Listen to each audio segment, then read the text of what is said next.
Notre invité ce matin, François Fillon, bonjour. Bonjour. Merci d'être avec nous. 8h30, 9h sur RMC et BFM TV. Et à partir de 9h, vous répondrez aux questions des auditeurs d'RMC jusqu'à 9h30. Alors, posez vos questions, le 3216, rmc.fr, ce n'est pas compliqué, le hashtag Bourdin Direct, et François Fillon répondra à toutes vos questions. 2016, année Fillon, vous voulez bousculer la politique. Bousculer les partis politiques. Vous dites, ma conviction est qu'on ne peut plus résumer la politique aux partis. Ça veut dire quoi? Je crois que c'est une évidence. D'abord parce que on n'a pas réussi les uns ou les autres à résoudre les problèmes fondamentaux de la société française et en particulier le problème le plus grave qui est celui du chômage.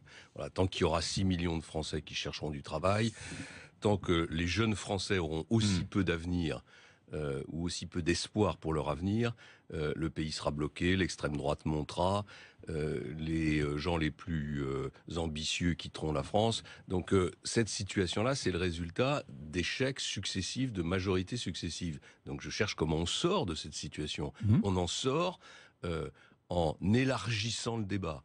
On en sort en demandant aux citoyens de participer à l'élaboration des projets politiques, ce que je fais avec mon site participatif. On en sort en demandant aux citoyens, avec les primaires, c'est-à-dire des millions de Français, de décider qui sera le candidat représentant la gauche. Nous verrons bien. Je l'espère, en tout cas c'est ce que je souhaite et c'est à cela qu'on travaille. Et moi je pense que la primaire qui a eu lieu à gauche, et je l'avais dit à l'époque, ça avait choqué mes amis, a changé quelque chose dans le fonctionnement institutionnel.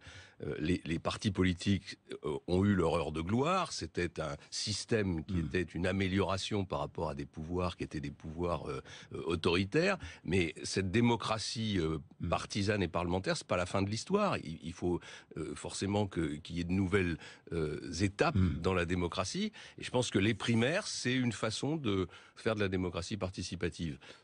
La construction d'un programme de manière collective, ce que je fais, c'est-à-dire que moi j'ai commencé par mettre des centaines de gens autour de la table dans des ateliers pour préparer des projets, pour ne pas faire des projets avec juste des experts ou des responsables politiques. Et puis maintenant je vais sur le terrain tester les choses, mais surtout j'utilise les réseaux sociaux, j'utilise l'internet pour essayer d'aller chercher des réactions. Alors François Fillon, nous allons entrer un peu dans le détail. Simplement sur les primaires à gauche, il y a ce mouvement qui a été lancé pour obliger le président de la République à participer à des primaires. Est-ce que la gauche devrait organiser des primaires elle aussi?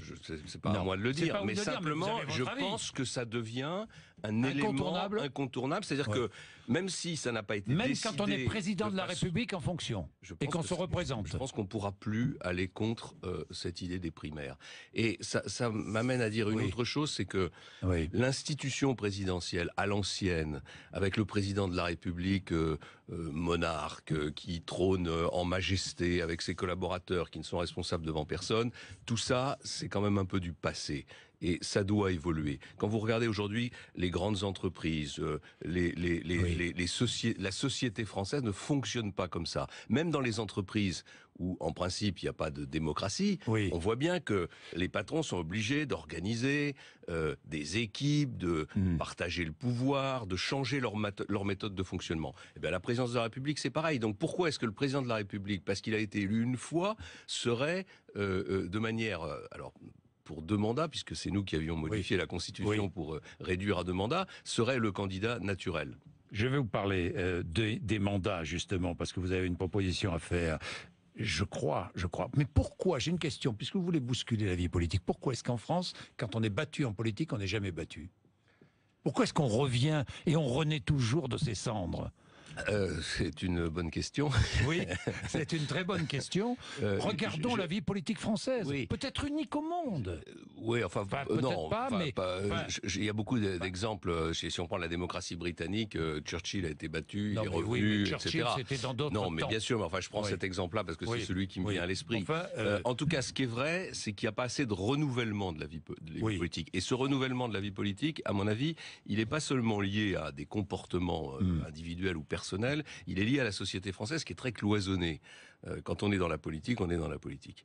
Et quand on veut aller de la politique à, je sais pas moi, les affaires ou un autre métier, on vous regarde avec la plus grande suspicion. Donc je pense que tout ça devrait évoluer. Il faut faire craquer ces différences. Moi, je parle beaucoup avec, par exemple, tous ces citoyens qui essayent de créer des mouvements qui sont pas des mouvements affiliés à des partis politiques. Et on cherche ensemble comment est-ce qu'on pourrait faciliter les allers-retours entre la vie de l'entreprise. Alors d'abord peut-être qu'il faut, enfin peut-être certainement réduire le nombre de mandats. C'est la raison pour laquelle je pense que personne ne reviendra, par exemple, sur la loi sur le cumul, contrairement à ce que disent certains de mes amis. Oui, Nicolas Sarkozy. Mais je pense aussi qu'il faut que le monde économique, les entreprises, facilitent l'accès de leurs employés, de leurs salariés à la vie publique. Il y en a qui le font. L'entreprise Michelin a mis en place un dispositif. AXA a mis en place un dispositif. Pour l'instant, c'est encore très balbutiant. Mais je crois qu'il faut réfléchir à ça. Que le salarié s'engage en politique. Par exemple, un salarié qui décide, il ne faut pas le... c'est son choix. Oui. Mais s'il décide de s'engager dans la politique, il faut qu'il soit sûr de pouvoir retrouver son emploi quand il revient. Le parti, on est bien d'accord. Bien sûr, parce que sinon, il va pas le faire. C'est la caractéristique S'il s'engage au Front National, libre à lui. Ça, je pense que l'entreprise peut pas décider du parti dans lequel. On est bien d'accord. On va s'engager. François Fillon, si vous êtes battu aux primaires, est-ce que vous arrêtez la politique? Je l'ai toujours dit. C'est pas pour faire bouder dans mon coin en disant voilà, j'ai pas obtenu la majorité que je voulais, donc je suis fâché. C'est pas le sujet. C'est que j'ai occupé des fonctions gouvernementales. J'ai occupé des fonctions de responsable de collectivité locale. J'ai été Premier ministre. Je considère aujourd'hui que j'ai quelque chose à apporter avec un projet politique et un projet de rupture qui change complètement la donne, notamment sur le sujet économique. Si je ne suis pas suivi sur cette question, qu'est-ce que j'ai d'autre à apporter dans la vie politique française? Donc rien. Vous quittez la politique. Donc je quitte la politique. Et vous ferez quoi? Vous savez déjà? Enfin, si vous êtes battu. Pour l'instant, je suis plutôt dans l'idée d'être élu. Donc, j'imagine. Voilà, d'autres ont dit qu'ils arrêtaient la politique. Mon parachute. D'autres ont dit qu'ils arrêtaient la politique et l'ont continué. Mais bon, nous verrons bien. Est-il vrai aussi que vous êtes rallié à l'idée d'Alain Juppé de faire, si vous êtes élu, un seul quinquennat? Alors c'est un peu plus compliqué. C'est-à-dire qu'Alain Juppé dit je peux pas en faire deux pour une raison d'âge. Je ne dis pas cela. Je dis simplement que je suis moi dans l'état d'esprit de faire des changements tellement radicaux et tellement profonds qu'il devrait, comment dirais-je, épuiser toute l'énergie et toute la capacité de gouvernance, au fond, qui serait la mienne. Et donc je me place dans l'idée d'un seul mandat présidentiel. Je pense que c'est une mauvaise idée de vouloir institutionnaliser le mandat unique, comme le proposent certains. Parce que vous savez comment fonctionne le pouvoir. Si vous êtes dans une situation où vous ne pouvez pas vous représenter, à la minute où vous êtes élu, la seule chose qui compte, c'est de savoir qui va vous succéder. Mais ma conviction personnelle, c'est que la situation de la France est tellement difficile, les réformes sont tellement difficiles à faire, il faut tout jeter dans la bataille et il ne faut pas espérer se faire réélire. Sinon, on est sûr de rater les réformes. Est-il vrai que si vous êtes choisi aux primaires et donc candidat des Républicains, vous présenterez votre futur Premier ministre avant le premier tour de la présidentielle? Oui, je veux que les Français sachent qui sera le Premier ministre et qui seront les 2 ou 3 ministres les plus importants qui auront en charge les grandes réformes. C'est-à-dire, en gros, le ministre de l'économie et des finances, parce qu'il y a toute la réforme fiscale à faire, le ministre qui est en charge de la réforme du travail et des questions, l'abrogation des 35 heures, etc. Pourquoi? D'abord parce que je voudrais moderniser la fonction présidentielle. C'est pas un homme seul, enfermé à l'Élysée avec ses conseillers, c'est une équipe. Mais il y a une deuxième raison, c'est que on a très peu de temps pour faire les réformes. Faut les faire entre les réformes les plus difficiles. Faut les faire entre le 1er juillet et le 30 octobre. Si les hommes ou les femmes qui vont faire ces réformes ne sont pas préparés à les faire, ce qui s'est toujours passé ces dernières décennies, eh bien ils les feront pas parce qu'ils n'auront pas le temps. Si vous apprenez le matin de votre nomination que vous allez être ministre des Finances, vous commencez par réfléchir à qu'est-ce que vous allez faire, avec quelle équipe, vous perdez 3 mois et les réformes ne se font pas. François Fillon, les dates de la primaire sont arrêtées 20 et 27 novembre prochains, apparemment. 20 et 27 novembre, vous le saviez. Alors, j'ai regardé plusieurs portraits de vous et je lis un extrait. Une des conditions pour qu'il revienne au premier plan serait qu'il s'autorise à être un leader. Toujours second, Par exemple, 5 ans avec Nicolas Sarkozy, aucune rupture, toujours second. Vous êtes vraiment un leader, François Fillon? Toujours second, c'est une drôle de méthode, une drôle d'image. Oui. D'abord parce que j'ai exercé, j'ai dirigé des collectivités, j'ai dirigé des gouvernements, j'ai dirigé des ministères. On me reproche souvent d'être resté pendant 5 ans avec Nicolas Sarkozy. Moi, je considère plutôt que c'est un acte de courage et un acte de loyauté. J'avais la responsabilité d'une majorité parlementaire qui m'a toujours soutenu. On était dans une crise extraordinairement difficile. J'ai fait mon travail et je l'ai fait avec loyauté. Loyauté, mais toujours ce reproche qu'on vous fait régulièrement de ne pas être un leader, ça vous touche ça vous... Je ne sais pas, si je prends l'exemple des autres candidats à la primaire, ils n'ont pas été présidents de la République non plus. Il y en a qu'un qui a été président de la République. Qui a été président de la République, je ne lui conteste pas cela. Oui. Mais enfin, Alain Juppé était donc le second de Jacques Chirac, si je comprends bien. C'est donc un leader, voilà. Celui qui a été président de la République. Ça, c'est incontestable. Personne ne peut dire qu'il n'a pas été un leader. Personne ne peut dire qu'il n'a pas été un leader. Il l'est toujours ? Il est maintenant dans une compétition à égalité avec les autres. Oui, il le sera d'ailleurs en compétition parce qu'il ne s'est pas déclaré. Vous pensez qu'il n'y a aucun doute là-dessus? Je ne suis pas dans sa tête. Bon, d'accord.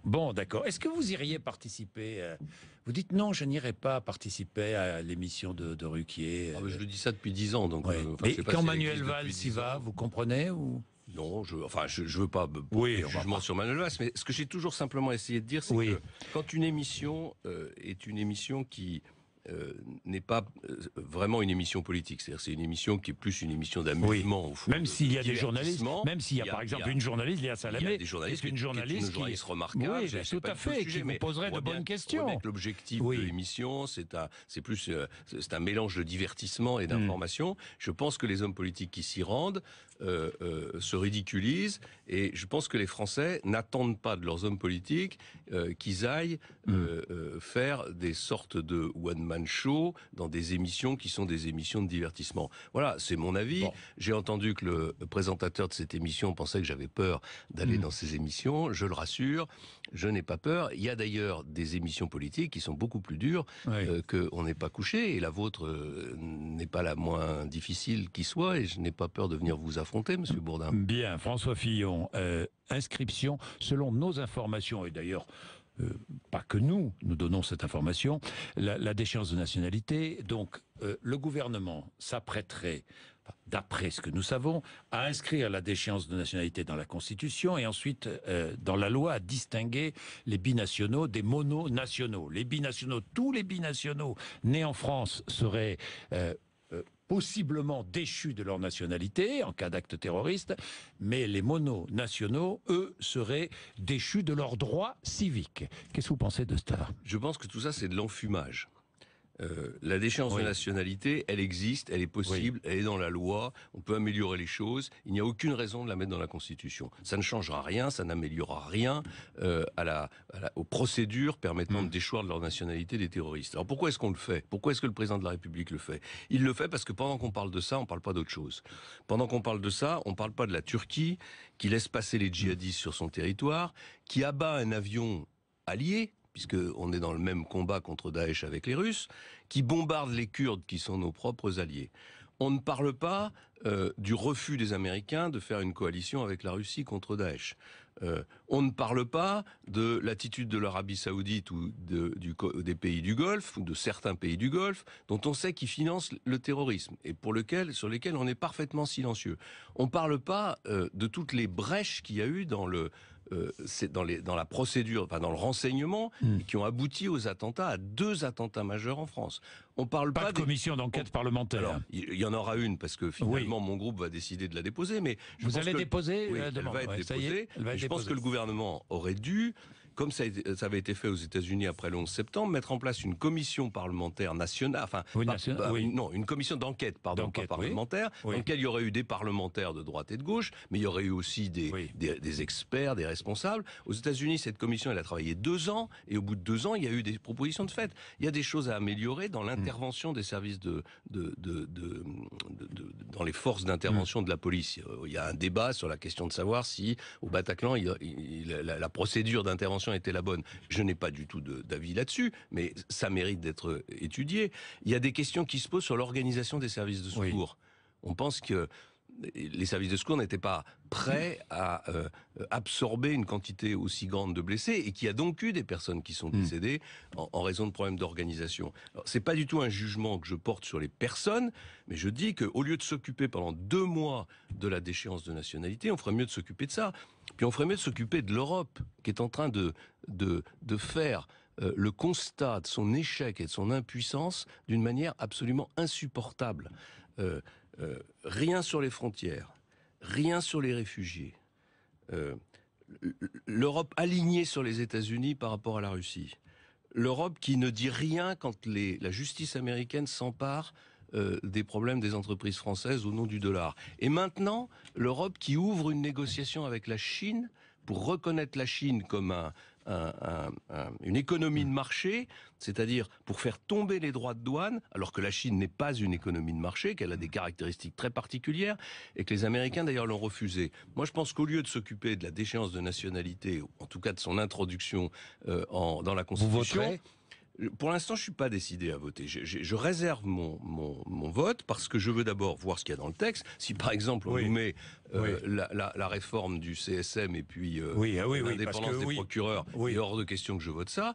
Et la deuxième chose, c'est que moi je veux pas laisser François Hollande se tirer d'affaire avec cette histoire de déchéance de nationalité. Ça va concerner qui, la déchéance de nationalité? Ça va concerner des terroristes qui ne seraient pas morts dans les actes terroristes, et au bout de leur peine, c'est-à-dire une fois qu'ils auront purgé, car j'espère bien qu'on va d'abord les punir avant de les expulser. Donc ça veut dire que c'est des textes pour un nombre infime de personnes dans 30 ans, et pendant ce temps-là, regardez ce qui se passe. Une personne est agressée à Marseille parce qu'il porte une kippa. Vous seriez juif, vous porteriez la kippa dans la rue ? Bon, c'est une décision individuelle, mais moi je pense que c'est insupportable que dans un pays comme le nôtre et dans un pays européen, aujourd'hui, on soit obligé de se poser la question de savoir si on doit porter une kippa ou une croix. C'est insupportable. Mais 2 députés qui portent la kippa dans l'hémicycle, ça vous choque ou pas ? Non, ils l'ont pas porté dans l'hémicycle, ils l'ont porté à l'Assemblée nationale. C'était mon ami Claude Goasguen, et je comprends parfaitement qu'il l'ait fait, et ça me choque pas. C'est un mouvement. Mais si une députée portait un foulard à l'Assemblée nationale, ça vous choquerait ? Ah oui, ça me choquerait. D'ailleurs, je pense que à l'intérieur de l'hémicycle, je pense qu'il y a des règles. Je parle dans l'Assemblée nationale, dans les murs de l'Assemblée nationale, comme la kippa portée dans les murs de l'Assemblée nationale. Est-ce qu'une députée, une femme qui porte le foulard, musulman, une femme croyante, aujourd'hui, la loi lui permettrait de le faire, pas dans l'hémicycle. Ça vous choquerait ? Non, pas dans l'hémicycle, mais dans les locaux de l'Assemblée. Non, ça me choquerait pas si c'est ce qui me choque, c'est l'intégrisme. Ce qui me choque, c'est... Donc les citoyens n'ont pas à se cacher de leur choix religieux. Et c'est insupportable qu'ils aient à se cacher de leur choix religieux. C'est la négation de la liberté. C'est la négation de 200 ans d'efforts pour permettre la cohabitation des religions. Et moi, je mets ce sujet-là en parallèle avec ce qui s'est passé à Cologne, c'est-à-dire, au fond, l'incompatibilité entre 2 civilisations, entre 2 façons de penser les choses.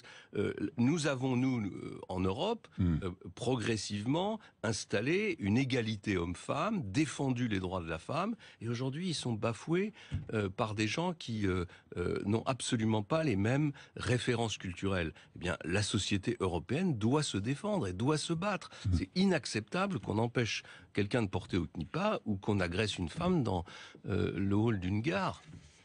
Au début de notre entretien, nous avons un peu parlé d'emploi. Nous allons beaucoup en parler parce que les questions des auditeurs sont centrées et des auditrices d'RMC sont centrées sur les questions. Je comprends parce que c'est le problème majeur. C'est le problème majeur, le problème du chômage, les propositions gouvernementales en matière d'emploi, en matière de formation, en matière d'apprentissage. Nous allons parler de tout cela. François Fillon, merci d'être venu ici sur RMC et BFM TV et on se retrouve sur RMC dans quelques minutes, 8h55.